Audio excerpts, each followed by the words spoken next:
Hello बच्चों, तो इस सवाल में बोला है a long tungsten heater wire is rated at 3 kilowatt per metre and is 5 into 10⁻⁻⁴ metre in diameter. It is embedded along the axis of a ceramic cylinder of diameter 0.12 meter. When operating at rated power, the wire is at 1500 degrees Celsius. The outside of the cylinder is at 20 degree. Find the thermal conductivity of the ceramic. तो actually यहाँ पे हो क्या रहा है कि बीच में अपने पास जो अपना टंगस्टन का वायर है वो दिया गया है. ठीक है, इसका टेम्परेचर 1500 डिग्री सेल्सियस है.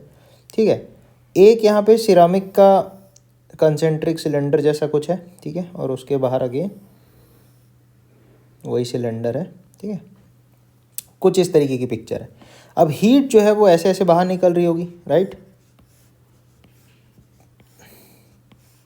ठीक है, अब अपन क्या करते हैं, इस पे एक जनरल रेडियस का, मान लो यही वाला, अपन सेंटर से यही वाला आर रेडियस पे एक डी आर थिकनेस का एक शेल अपन अज्यूम करते हैं. ठीक है, जिसमें से हीट एनर्जी जो है वो क्रॉस कर रही होगी.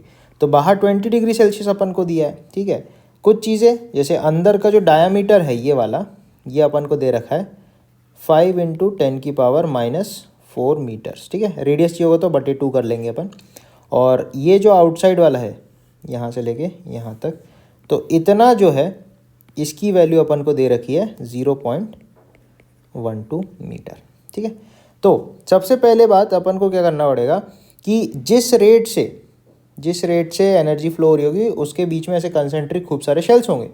और ये सारे शेल्स जो हैं वो एक्चुअली एक दूसरे के साथ कैसे होंगे, ये एक दूसरे के साथ एक्चुअली सीरीज में लगे होंगे. ठीक है, तो सबसे पहले अपन को थर्मल रेसिस्टेंस निकालना पड़ेगा. इस पतली सी शेल के लिए थर्मल रेसिस्टेंस डी आर लिख सकता हूँ L/Ka. तो L हो जाएगा इसका D R upon thermal conductivity कुछ K होगी इंटू एरिया इस सिलेंडर का हो जाएगा 2πRL. कौन से, टंगस्टन वाले सिलेंडर की अपन बात कर रहे हैं. ठीक है, अब इसके बाद क्या करो, इसको इंटीग्रेट कर दो 0 से लेके R, और यहाँ पे रेडियस जाएगी R1 से लेके कुछ R2 तक. ठीक है, तो यहाँ से जो R मिलेगा थर्मल रेसिस्टेंस की वैल्यू RTH मिलेगी. ये आपको मिल जाएगी 1/2πKL log R2/R1, जहाँ पे R2 ये बाहर वाला है इसका आधा और R1 इसका वाला है आधा. ठीक है, अब यहाँ से अपन हीट करंट क्या लिख सकते हैं, हीट करंट को लिख सकते हैं dQ/dt, राइट. तो वो बन जाता है temperature difference upon thermal resistance. ठीक है, ऐसे अपन लिखते हैं.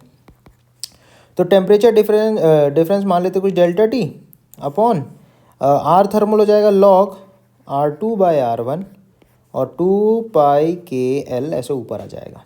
ठीक है, अब आप क्या करो, dQ/dt जैसे अपन को दिया हुआ है सवाल में, तो dQ/dt अपन को क्या दिया है 3 किलोवाट पर मीटर.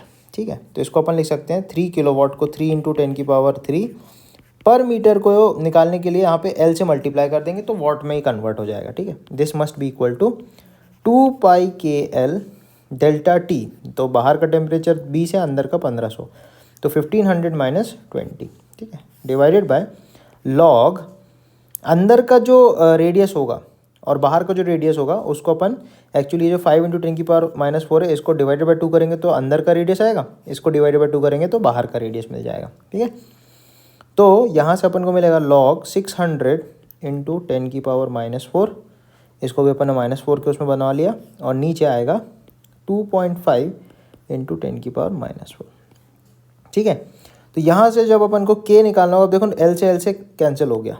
ठीक है, L सारे कैंसिल हो गए. तो जब K की वैल्यू निकालनी होगी तो अपन करेंगे 3 into 10⁻³ log 600 upon 2.5 divided by 2π into 1500 में से 200 चले गए तो बचेंगे 1480. ठीक है, इसकी वैल्यू जब आप कैलकुलेट करोगे ना तो आपको K की वैल्यू मिल जाएगी 1.768 वॉट पर मीटर केल्विन. तो ये हो जाएगा इस क्वेश्चन का करेक्ट आंसर. ठीक है, थैंक यू बच्चों.